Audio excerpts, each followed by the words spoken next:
ada literatur, yang ketiga ada metodologi, yang keempat ada result, dan yang kelima ada conclusion.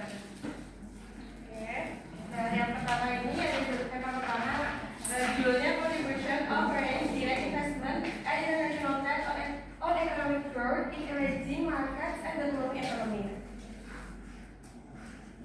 Nah, buat introduction-nya, jadi ini tuh bahas tentang FDI atau Foreign Direct Investment sama perdagangan internasional yang memegang peran sangat penting dalam pengembangan dari negaranya sendiri.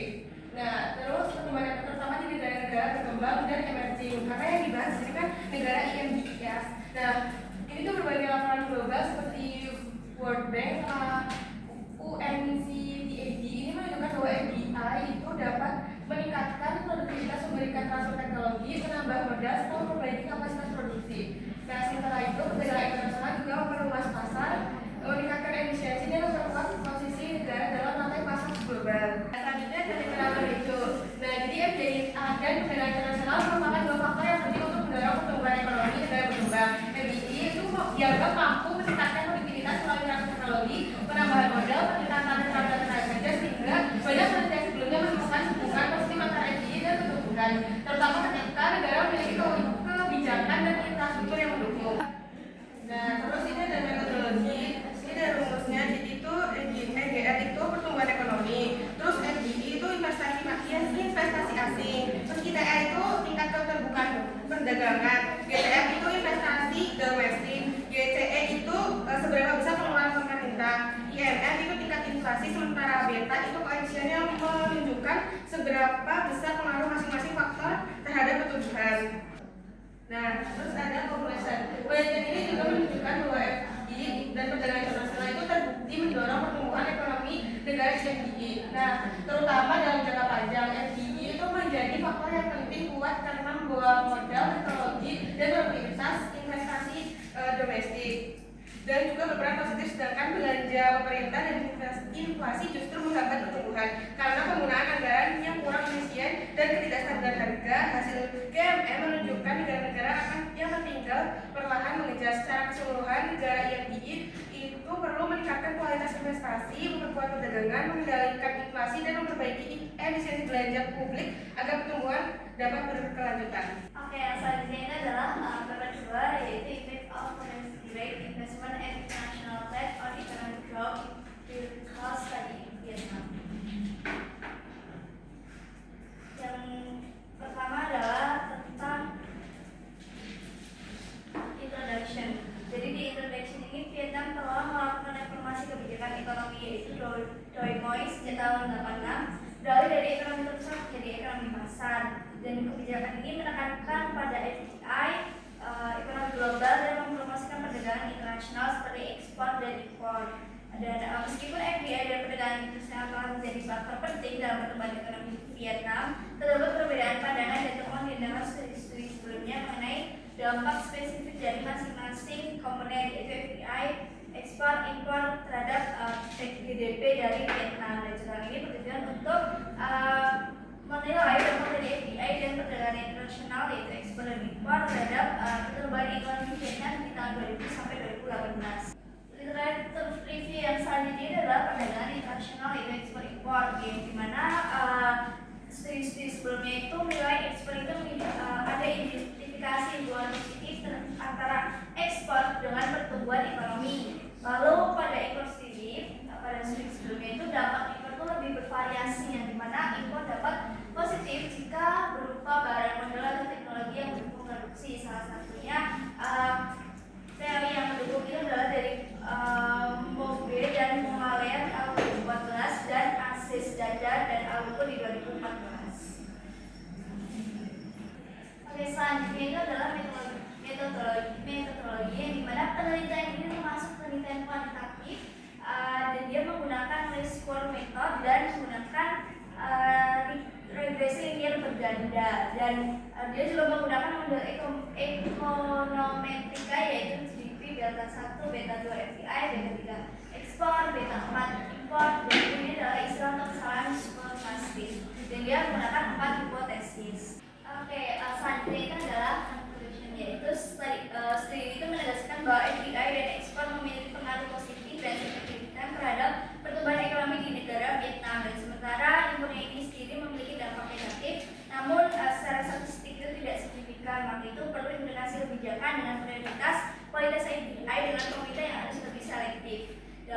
mengutamakan investor asing yang membawa teknologi canggih, meningkatkan nilai tambah dan menjaga lingkungan.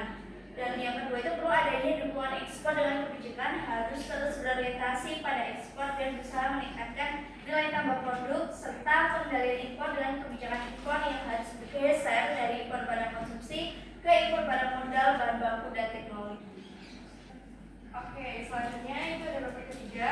Paper ketiga ini tentang Does the Fed promote growth in developing countries? Empirical evidence from Nigeria.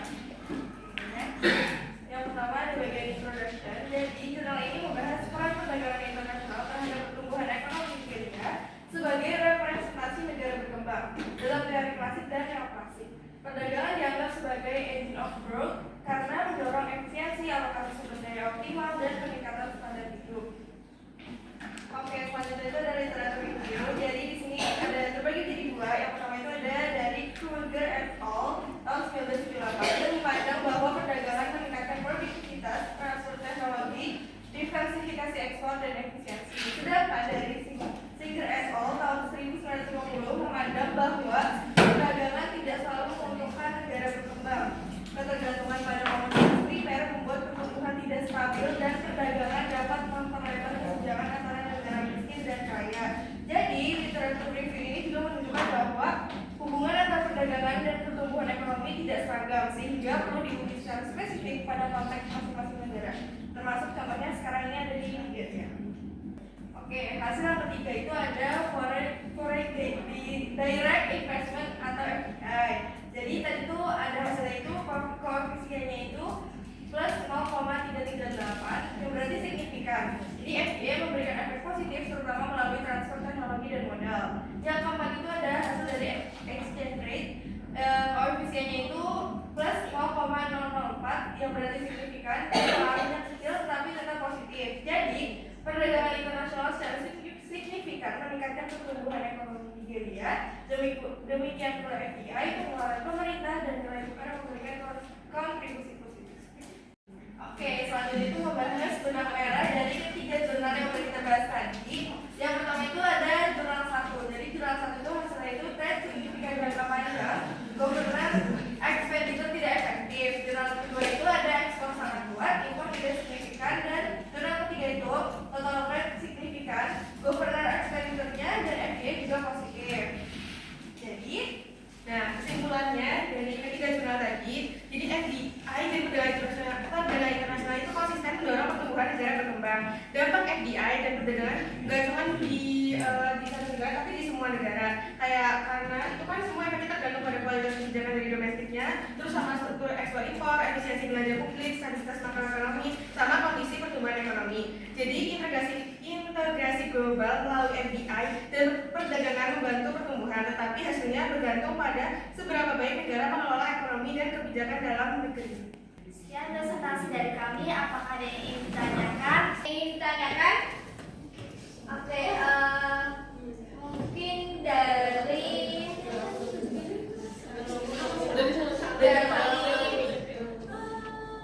Nisa deh, dari Nisa terus habis itu Jadi di Cipus, ya, Nisa Cipus dulu. sebelumnya terima kasih kepada kelompok 13 yang telah memberikan kesempatan kepada saya. Saya Rizky Anissa Fatia Lewi dengan NIM F01240886 izin bertanya. Jadi pada jurnal yang kedua tadi itu penelitian itu menunjukkan bahwa ekspor itu berpengaruh positif dan signifikan terhadap pertumbuhan ekonomi di negara Vietnam.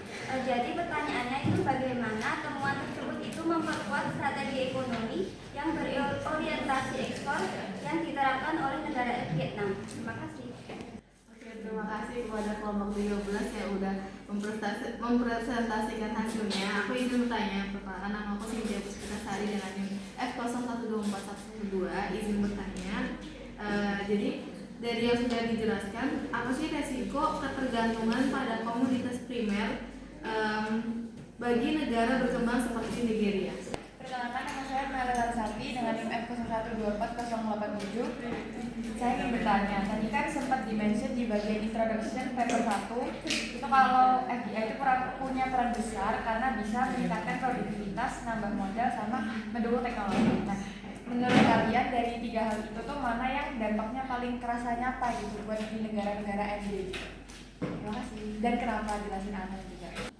Izin menjawab pertanyaan dari Nisa, yaitu tentang bagaimana sih kalau pekerjaan menunjukkan bahwa ekspor berpengaruh positif dan signifikan terhadap pertumbuhan ekonomi dan bagaimana temuan itu memperkuat strategi ekonomi. Jadi temuan bahwa ekspor memiliki pengaruh positif dan signifikan terhadap pertumbuhan ekonomi Vietnam ini secara langsung menguatkan efektivitas strategi ekonomi yang berorientasi ekspor dan yang dijalankan oleh negara tersebut. Sehingga hasil penelitian itu menunjukkan bahwa semakin besar volume ekspor Vietnam, semakin tinggi juga tingkat output dan pertumbuhan ekonomi di Vietnam. Yang artinya bahwa kebijakan ini menekankan peningkatan kapasitas produksi, integrasi ke pasar global, dan pengembangan industri manufaktur untuk tujuan ekspor yang memang berhasil memberikan dampak nyata. Dan juga selain itu, temuan ini juga menunjukkan bahwa partisipasi Vietnam dalam rantai pasar global. Oke, izin menjawab pertanyaan selanjutnya. Tadi dari Setia, itu pertanyaannya adalah apa resiko ketergantungan pada komoditas primer bagi negara berkembang seperti Nigeria? Jadi, ketergantungan pada komoditas primer kayak misal di Nigeria itu ketergantungannya kayak minyak gitu, itu menimbulkan sejumlah resiko bagi perekonomian tentunya. Resikonya adalah tingginya rentan terhadap fluktuasi harga global. Jadi ketika harga minyak turun, pendapatan negara langsung anjlok dan menyebabkan ketidakstabilan fiskal. Jadi ketergantungan pada komoditas primer membuat komoditas Nigeria itu rentan, jadi sulit berkembang dan terhambat untuk mencapai pertumbuhan jangka panjang yang berkelanjutan. Ya, izin menjawab pertanyaan dari Luna. Jadi ketika pertanyaannya itu dari 3 hal tadi, mana yang dampaknya paling kerasa buat negara-negara IMDI dan kenapa? Jadi dari 3 yang tadi disebutin itu, nah yang paling kerasa buat dari negara-negara IMDI itu tambahan modalnya dulu. Soalnya kalau dilihat dari bagian result itu kan FDI itu konsisten paling kuat di semua model, terutama GMM. Nah itu nunjukin kalau modal yang masuk dari investor asing langsung nge-boost kapasitas produksi mereka. Baik, saya mau bertanya, saya Febri Sira Kusumaningrum dengan NIM F0124116. Tadi kan di paper 2 itu ada yang menyarankan agar pemerintah lebih selektif dalam memilih FDI yang berkualitas tinggi. Nah, apa tantangan yang mungkin muncul ketika pemerintah itu berusaha menyaring FDI dengan kriteria teknologi tinggi dan ramah lingkungan? Terima kasih. Perkenalkan, saya Wainur Hayandi dengan NIM F0124-096. Izin bertanya, tadi di bagian conclusion paper 1 kan dijelaskan bahwa FDI menjadi faktor yang paling kuat dalam mendorong pertumbuhan ekonomi karena membawa modal, teknologi, dan peningkatan produktivitas. Nah, menurut kalian dari ketiga aspek tersebut, aspek mana yang paling dominan dalam mendorong pertumbuhan ekonomi dan mengapa aspek tersebut memiliki pengaruh yang lebih besar? Terima kasih. Perkenalkan, nama saya Anindya Desta Faustina dengan NIM F01244107. Izin bertanya, di jurnal 1 bagian result itu dijelaskan bahwa GCI itu memiliki dampak negatif pada seluruh model estimasi. Dan ditegaskan lagi di conclusion bahwa belanja pemerintah itu justru menghambat pertumbuhan karena penggunaan anggaran yang kurang efisien. Nah, pertanyaannya, mengapa pengeluaran pemerintah atau GCI itu justru berdampak negatif pada pertumbuhan? Apakah karena korupsi atau inefisiensi? Terima kasih. Oke, izin menjawab pertanyaan dari Febri tentang apa sih tantangan praktis yang mungkin muncul ketika pemerintah berusaha memilih FDI dan dengan kriteria teknologi tinggi dan ramah lingkungan. Tantangan praktisnya itu adalah yang satu, pertama adalah daya tawar dari pemerintah rendah dalam persaingan global. Jadi banyak sekali negara berkembang itu saling berebut FDI dan akibatnya posisi Indonesia, tawar Indonesia dalam negosiasi itu menjadi lemah. Posisi tawar Vietnam dalam negosiasi itu menjadi lemah. Lalu yang selanjutnya adalah resiko berkurangnya total arus FDI jika standarnya terlalu terlalu ketat. Jadi semakin tinggi standar teknologi dan lingkungannya, juga semakin sedikit perusahaan yang dapat memenuhi kriteria. Jadi para investor ini akan menjadi enggan untuk berinvestasi karena biaya kepatuhannya itu cukup tinggi. Selanjutnya juga pertanyaan dari Ayu. Jadi dari ketiga aspek tadi, mana yang paling dominan untuk mendorong pertumbuhan ekonomi di negara IMDI dan mengapa aspek tersebut memiliki pengaruh yang lebih besar? Jadi kalau menurut dari kelompok kami itu transfer teknologi itu aspek yang paling dominan dalam mendorong pertumbuhan ekonomi negara IMDI. Jadi itu ini karena modal kan bisa habis dan tenaga kerja juga bisa terbatas. Tapi itu teknologi itu bisa meningkatkan produktivitas secara permanen. Nah, teknologi dari FDI biasanya itu juga bisa bawa proses produktif, proses produksi, manajemen, standar kualitas, dan kemampuan inovasi jangka panjang. Oke, selanjutnya menjawab pertanyaan dari Amin, yaitu mengapa pengeluaran pemerintah justru berdampak negatif pada pertumbuhan, apakah karena korupsi atau inefisiensi.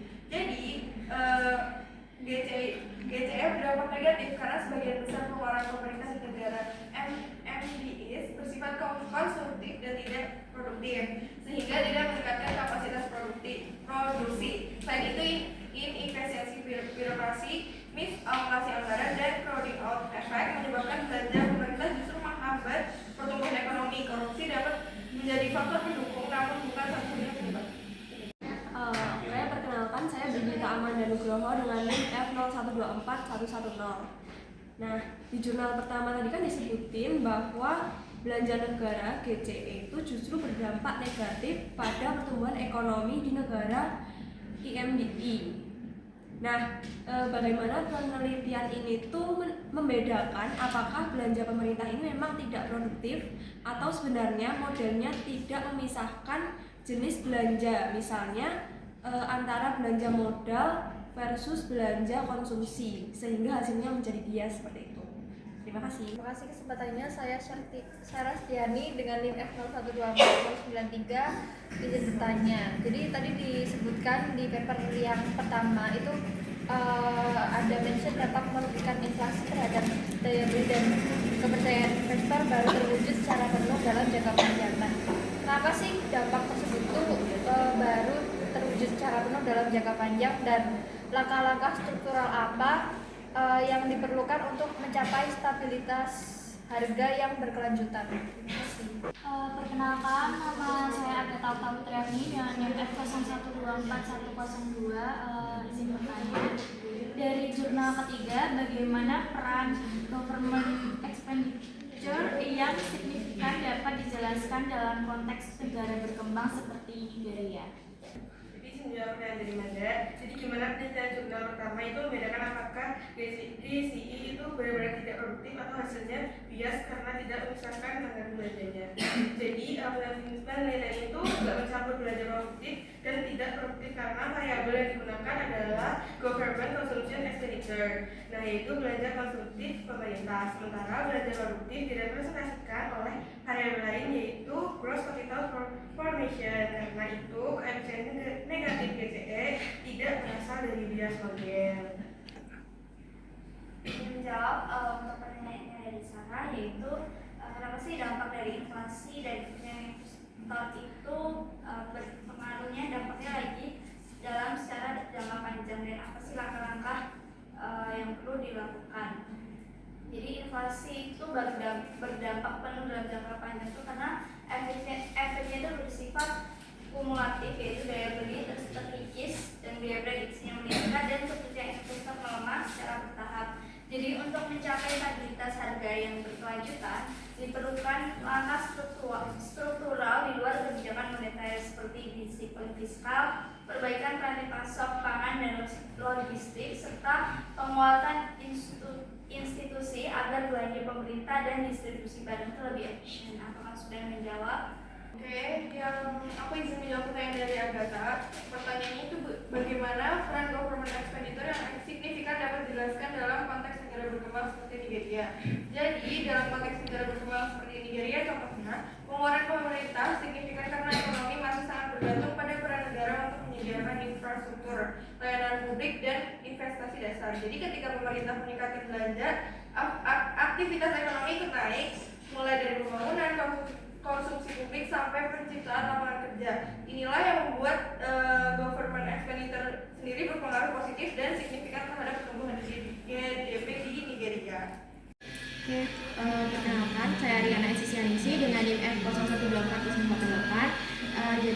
Tadi kan di paper 3 hasilnya itu total trade bisa berpengaruh positif signifikan terhadap negara Nigeria. Nah, kenapa total trade itu bisa berpengaruh positif signifikan padahal Nigeria itu banyak bergantung pada ekspor komoditas mentah? Terima kasih. Perkenalkan, nama saya Anita Kristiana dengan NIM F01241108. Izin bertanya, bagaimana FDI dan perdagangan internasional berperan sebagai pendorong utama pertumbuhan ekonomi di negara-negara emerging market and developing economies, dan mengapa kedua faktor ini mampu meningkatkan produktivitas? Terima kasih. Oke, izin bertanya, saya Nanda Sari Hidayat dengan NIM F01241106. Aku mau tanya, kalau perdagangan internasional itu dianggap engine of growth, terus kenapa banyak negara berkembang seperti contohnya tadi Nigeria itu masih pertumbuhannya itu lambat gitu, padahal mereka udah aktif berdagang? Masih. Menjawab pertanyaan dari Diana, jadi kenapa total trade itu bisa berpengaruh positif signifikan padahal Nigeria banyak bergantung pada ekspor komoditas mentah seperti minyak. Jadi belanja pemerintah berpengaruh positif di Nigeria karena sebagian besar dialokasikan ke sektor produktif seperti infrastruktur, energi, dan layanan publik yang memang sangat dibutuhkan perekonomiannya. Nah, ketika pemerintah membangun jalan, listrik, atau fasilitas industri, aktivitas produksi langsung meningkat dan memicu pertumbuhan GDP. Oke, izin menjawab pertanyaan dari Salis. Itu pertanyaan tadi adalah jika perdagangan internasional dianggap engine of growth, mengapa banyak negara berkembang seperti Nigeria masih tumbuh lambat meski aktif berdagang? Jadi jawaban itu karena perdagangan bukan satu-satunya faktor penentu pertumbuhan. Jadi negara berkembang sering menghadapi hambatan seperti ketergantungan pada ekspor komoditas mentah, infrastruktur yang lemah, ketidakstabilan politik, dan rendahnya kapasitas industri. Jadi meski volume perdagangan meningkat, manfaatnya tidak maksimal. Oke, izin dijawab. Selanjutnya pertanyaan dari Anissa, gimana sih dampak dari FDI dan perdagangan internasional ini dapat mempengaruhi pertumbuhan ekonomi, dan kenapa? Jadi di FDI dan perdagangan internasional itu menjadi pendorong utama ekonomi MDS karena keduanya itu membawa modal, teknologi, dan akses pasar yang meningkatkan produktivitas. Dan juga FDI ini menyediakan aliran modal asing, transfer teknologi, dan keahlian manajerial sehingga meningkatkan kapasitas produksi, efisiensi, dan daya saing industri lokal. Jadi keduanya itu meningkatkan produktivitas karena memiliki negara berkembang modal yang lebih besar, teknologi yang lebih modern, proses produksi yang lebih efisien, dan integrasi dalam rantai pasar global. Yaitu dengan cara ini, FDI dan perdagangan sama-sama mempercepat pertumbuhan ekonomi secara berkelanjutan. Sebelumnya, perkenalkan, nama saya Tanggi Kusana dengan NIM F012409. Tadi kan ditunjukkan bahwa perdagangan internasional atau total trade itu memiliki pengaruh positif dan signifikan terhadap pertumbuhan ekonomi Nigeria. Nah, mengapa peningkatan efektivitas perdagangan internasional itu dapat mendorong pertumbuhan ekonomi di negara berkembang seperti Nigeria? Perkenalkan, saya Korang Samudra Yalasuti dengan NIM F012413. Saya ingin bertanya, adakah perbedaan pengaruh perdagangan pada pertumbuhan ekonomi di daerah perkotaan dan pedesaan di negara Nigeria? Oke, sebelumnya perkenalkan, nama saya Siti Asma Saifah dengan NIM F01240092. Pertanyaannya itu tadi yang di paper 3 disebutkan bahwa total trade dan GDP di Nigeria menunjukkan hubungan yang positif. Pertanyaannya, apakah hubungan ini mencerminkan pertumbuhan yang inklusif atau hanya pertumbuhan yang bergantung pada ekspornya? Kenalkan, aku Seda dari F01240091. Tadi FDI ini kan pengaruh berdasarkan expenditure, ada negatif, ada yang positif. Nah, itu apa sih pengaruhnya? Apa multiplier efeknya terhadap kesejahteraan masyarakat? Sebelumnya perkenalkan, nama saya Rima Duyanti dengan NIM F01240084. Nah, sebelumnya kan udah dibahas dari ketiga jurnal itu membahas fokusnya ke negara berkembang. Nah, menurut kalian apa sih tantangan terbesar negara berkembang? Kayak contohnya Indonesia dalam memanfaatkan FDI dan perdagangan internasional. Apakah ada masalah dari segi infrastrukturnya, SDM-nya, atau dari segi kebijakan regulasi pemerintahnya? Sekian. Kenalkan, saya Dr. Lito dengan NIM F012408. Tadi sebelumnya di jurnal 1 disimpulkan bahwa FDI adalah faktor yang paling kuat dan konsisten mendorong pertumbuhan ekonomi di MDE. Lalu pertanyaannya, mengapa FDI dianggap lebih kuat daripada perdagangan internasional dan apa saja yang dibawa oleh FDI sehingga dampaknya paling besar? Menjawab pertanyaan dari Tony, mengapa peningkatan aktivitas perdagangan internasional dapat mendorong pertumbuhan ekonomi negara berkembang seperti Nigeria? Jadi, peningkatan perdagangan internasional dapat mendorong pertumbuhan ekonomi karena membuka akses pasar yang lebih luas, meningkatkan ekspor, dan menarik lebih banyak investasi asing. Oke, selanjutnya saya menjawab dari pertanyaan eksternal, yaitu perbedaan dari adakah perbedaan dari pengaruh perdagangan pada pertumbuhan ekonomi daerah perkotaan dan pedesaan di Nigeria. Jadi pengaruh perdagangan terhadap pertumbuhan ekonomi di Nigeria itu berbeda antara daerah perkotaan dan pedesaan. Jadi di daerah perkotaan itu perdagangannya lebih berkembang karena pasarnya besar dan infrastrukturnya lebih baik, sehingga mendorong pertumbuhan ekonomi itu lebih cepat. Kalau di daerah pedesaan pasarnya itu lebih kecil dan terfragmentasi serta infrastrukturnya itu terbatas. Jadi dampak perdagangan terhadap pertumbuhan ekonomi itu lebih kecil dan terbatas pada sektor tradisional seperti pertanian. Oke, aku nanti menjawab pertanyaan dari Akil. Faktor yang paling kuat dan konsisten mendorong pertumbuhan ekonomi di MDS, mengapa FDI dianggap lebih kuat daripada perdagangan internasional. Jadi FDI lebih kuat dalam mendorong pertumbuhan ekonomi atau MDS karena memberikan manfaat yang lebih komprehensif dibanding perdagangan internasional. FDI membawa transfer teknologi, keahlian manajerial, serta suntikan modal yang secara langsung meningkatkan kapasitas dan produktivitas produksi.